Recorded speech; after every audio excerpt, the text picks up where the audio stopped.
একটা ঠান্ডা বাতাস এসে আমার পুরো শরীরটা শীতল করে দিল। মনে হলো আমার শরীরে কেউ বরফ ঢেলে দিয়েছে। এরপর যখন আমি সামনে যেতে চাইলাম, ঠিক তখনই একটা কালো বিড়াল আমার সামনে দিয়ে খুব দ্রুত রাস্তার এপাশ থেকে ওপাশে চলে গেল। আমি একটু ভয় পেলাম। বিড়ালটা রাস্তার পাশে একটা ঝোপের ভিতর গিয়ে এমন এক অদ্ভুত আওয়াজ করে ডাকতে লাগলো, মনে হচ্ছে যেন কোনো ছোট বাচ্চা কান্না করছে। আমি যখন থেকে বুঝতে শিখেছি তখন থেকে সৎ মায়ের অত্যাচার সহ্য করতে করতে একরকম পাথরের মতো হয়ে গিয়েছি। সে সব সময় আমার মৃত্যুর কামনা করত। আমি মরলেই নাকি তার সংসারে সুখ শান্তি ফিরে আসবে। এসব শুনতে শুনতে আমার মনে ভয় ডর কিছুই লাগে না। ভূত প্রেত এসব বলতে কিছু নেই, এগুলো মানুষের মনে কল্পনা করা অন্য একটা জগৎ। বাস্তবে এই জগতে কোনো অস্তিত্বই নেই। তারপর হোস্টেলে ফিরে আসলাম। আমরা এক রুমে 4 জন থাকি, বাকি 3 জন আমার থেকে সিনিয়র, তাই তাদের সাথে তেমন মিশি না।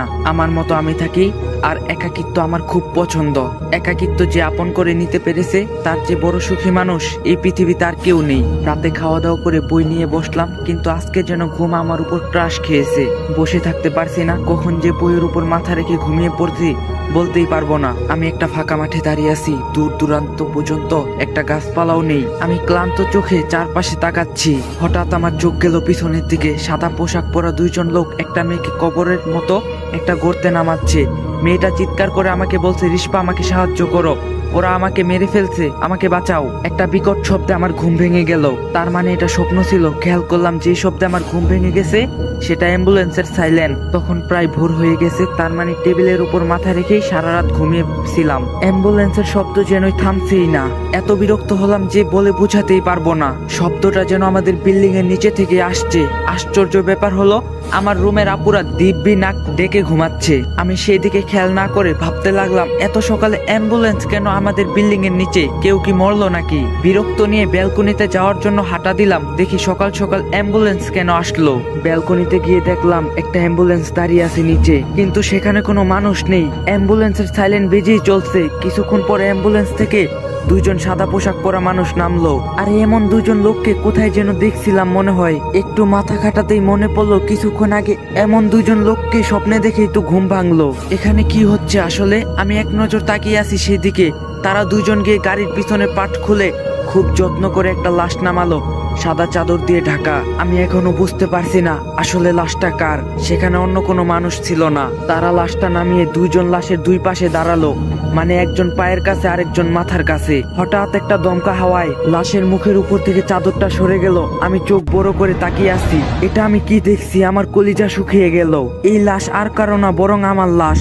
এটা কি করে সম্ভব? আমি তো এখানে দাঁড়িয়ে আছি, তাহলে আমার মতো দেখতে ওই লাশটা কার? আমি এখান থেকে দৌড়ে রুমে যাব, সেই শক্তিটা আমার নেই। হঠাৎ খেয়াল করলাম লাশটা ধীরে ধীরে উঠে বসলো এবং আমার দিকে তাকালো। কি ভয়ঙ্কর চাহনি সেটা! তার চোখে কোনো মনি ছিল না। সাদা দবদবে চোখে আমার দিকে তাকিয়ে একটা ভয়ঙ্কর হাসি দিল। আমার মতো দেখতে মেয়েটা যখন উঠে বসে আমার দিকে তাকিয়ে ভয়ঙ্কর একটা হাসি দিল, তখন আমার কলিজায় পানি নেই। আমি চিৎকার দিয়ে এক দৌড়ে রুমে চলে আসলাম। আমার চিৎকারে বড় আপুরা ঘুম থেকে উঠে গেল। তারা হতন হয়ে আসলো আমার কাছে। কি হয়েছে জিজ্ঞাসা করছে, কিন্তু আমি কোনো জবাব দিতে পারলাম না। কি বলবো আমি তাদের? আমি তো নিজেই জানি না কি হয়ে গেল। আমি শুধু হাতের ইশারায় কাঁপতে কাঁপতে ব্যালকনির দিকে দেখালাম তাদেরকে। তারা 3 জনই ব্যালকনিতে গিয়ে দেখলো, বলল এখানে তো কিছু নেই। আমি দৌড়ে গিয়ে দেখলাম সত্যি সেখানে কিছু নেই। অ্যাম্বুলেন্স নাই, কোনো মানুষও নাই। তাহলে একটু আগে আমি কি দেখলাম? তাহলে এটা কি আমার মনের ভুল? সারাদিন সকালের ঘটনা নিয়ে ভাবলাম, কিছুই মিলাতে পারছি না। ভয়ের চেয়ে বেশি অবাক হয়েছি। এমনটাও হতে পারে নাকি? সেই দিন আর কোচিং এ গেলাম না। বিকালবেলা ছাদে গিয়ে অনমনে বসে আছি। হঠাৎ কোথা থেকে যেন একটা নীল রঙের প্রজাপতি উড়ে এসে আমার হাতে বসলো।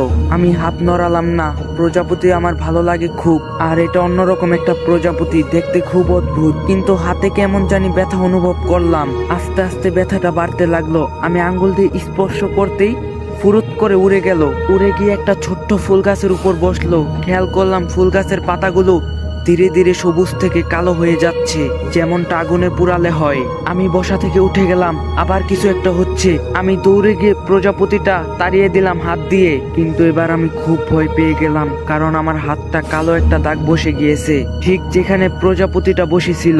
আমি হাত দিয়ে মুড়িয়ে দাগটা মুছে ফেলার চেষ্টা করলাম, কিন্তু যাচ্ছে না সেটা। হঠাৎ পিছন থেকে একটা মেয়ে কণ্ঠ ভেসে আসলো, এই দাগ কখনো মুছবে না। আমি সাথে সাথে পিছনে তাকিয়ে দেখলাম সেখানে কেউ নেই। আরে এই মাত্রই তো এখানে কেউ কথা বললো। আমি বুঝতে পারলাম এই মুহূর্তে এখানে থাকাটা ঠিক হবে না, তাই ছাদ ত্যাগ করার জন্য জোরে হাঁটা দিলাম। ঠিক তখনই খেয়াল করলাম একটা মেয়ে ছাদের এক কোণে উল্টো ঘুরে দাঁড়িয়ে আছে, তার চুলগুলো খোলামেলা এলোমেলো ভাবে উঠছে। আমি জিজ্ঞাসা করলাম, এই মেয়ে কে তুমি? আমি আরেকটু কাছে গিয়ে বললাম, আমার কথা কি কানে যাচ্ছে না? কে তুমি? এবারও কোনো জবাব না পেয়ে আমি গিয়ে মেয়েটার কাঁধে হাত রাখলাম।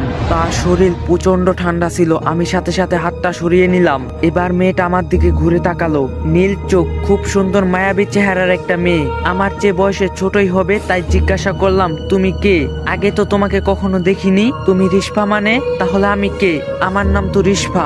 মেয়েটা বলল, শুধু আপনার নামই যে রিস্পা হতে পারে এমনটা না, আরো অনেক মেয়ের নামই রিস্পা হতে পারে। হ্যাঁ তা ঠিক, তার মানে আমাদের দুজনের নামই রিস্পা। কিন্তু তুমি এখানে কিভাবে এলে? তোমাকে তো এই হোস্টেলে আগে কখনো দেখিনি। এবার মেয়েটার মুখ কালো হয়ে গেল, অন্যদিকে মুখ করে ছাদের রেলিং এর উপর বসলো। আমিও কি মনে করে যেন তার কাছে বসলাম। মেয়েটা বলা শুরু করলো, আজ প্রায় 2 মাস যাবত